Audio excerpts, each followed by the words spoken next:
yang mencari ikan dengan cara yang instan ya, yang ada buayanya lah ya kan. Cobalah dites jaring ikan yang ada buayanya, karena saya jamin yang ada buayanya mungkin ikannya banyak itu ya. Oke teman-teman semua ya, dimanapun berada, spotnya tengok, hancur, rusak. Ini mungkin tadi ada orang jaring ya. Ini seharusnya nggak seperti ini ya. Kita kalau memang hobi mencari ikan ya janganlah dirusak ya spot-spot untuk orang yang mancing, karena mereka pun juga butuh hiburan. Kalaupun mau mencari ikan dengan cara yang instan, nyetrum, jaring, carilah lokasi-lokasi yang jangan di tempat orang mancing. Salah satu saya menjadi korban ini ya. Ini sebenarnya spot yang potensial hancur. Ini nih, rusak semua ya. Nah ini,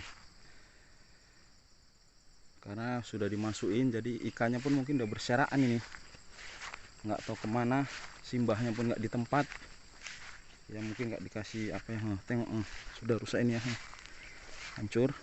Oke, kalau berani ya yang mencari ikan dengan cara yang instan ya, yang ada buayanya lah ya kan.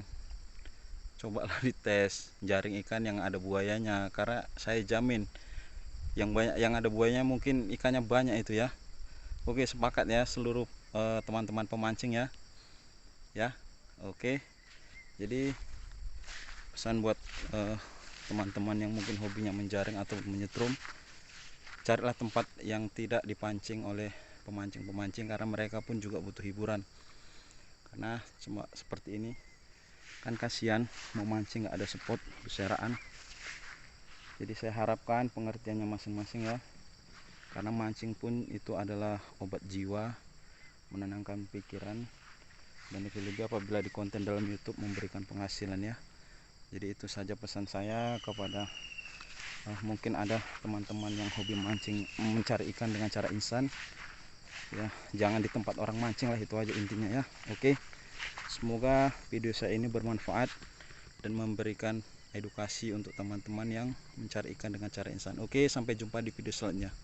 Dadah, assalamualaikum warahmatullahi wabarakatuh. Thank you.